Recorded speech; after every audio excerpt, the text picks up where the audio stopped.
Hi, this is Garth. Thanks for listening. Peace to you for seeking to understand and obey the teachings of Yahweh our Creator. My apologies for any errors in the translation or my reading of it. Genesis 38.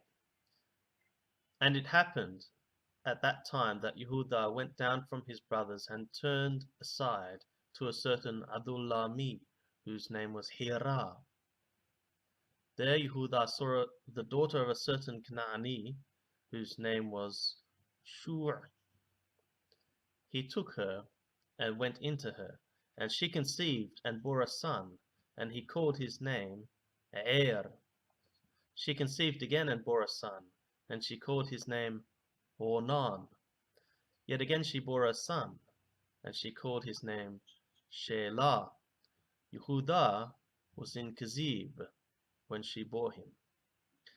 And Yehudah took a wife for Er, his firstborn, and her name was Tamar. But Er, Yehudah's firstborn, was wicked in the sight of Yahweh, and Yahweh put him to death. Then Yehudah said to Ornan, "Go into your brother's wife and perform the duty of a brother-in-law to her, and raise up offspring for your brother." But Ornan knew that the offspring would not be his, so whenever he went into his brother's wife, he would waste the seed on the ground, so as not to give offspring to his brother.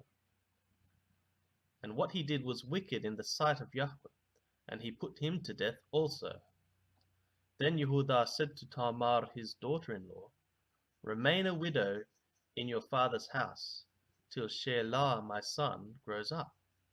For he feared that he would die like his brothers. So Tamar went and remained in her father's house. In the course of time, the wife of Yehudah, Shua's daughter, died. When Yehudah was comforted, he went up to Timnah to his sheep shearers, he and his friend Hirah the Adullami.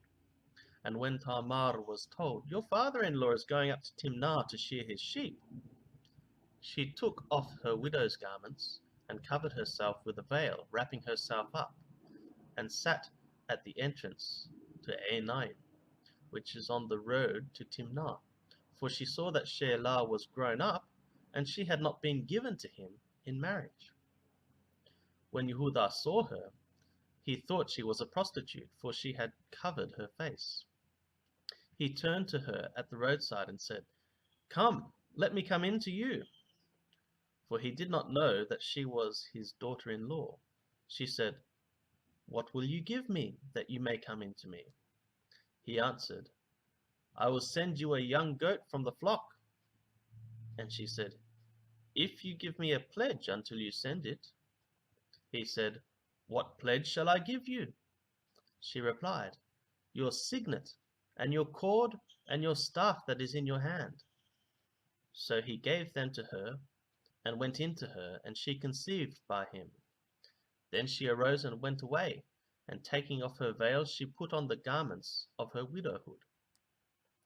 When Yehudah sent the young goat by his friend the Adullami to take back the pledge from the woman's hand, he did not find her. And he asked the men of the place, "Where is the cult prostitute who was at Enaim on the roadside?" And they said, "No cult prostitute has been here." So he returned to Yehudah and said, "I have not found her." Also the men of the place said, "No cult prostitute has been here."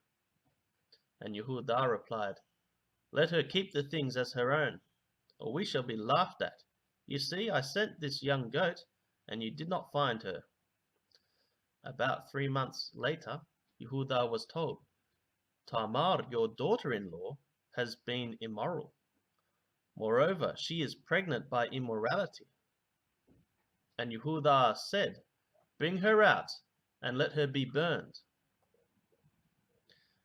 As she was being brought out, she sent word to her father-in-law, "By the man to whom these belong, I am pregnant." And she said, "Please identify whose these are, the signet and the cord and the staff." Then Yehudah identified them and said, "She is more righteous than I, since I did not give her to my son Shelah, and he did not know her again. When the time of her labor came, there were twins in her womb, and when she was in labor, one put out a hand, and the midwife took and tied a scarlet thread on his hand, saying, "This one came out first." But as he drew back his hand, behold, his brother came out. And she said, "What a breach you have made for yourself!" Therefore his name was called Pereth. Afterward, his brother came out with the scarlet thread on his hand, and his name was called Zerah.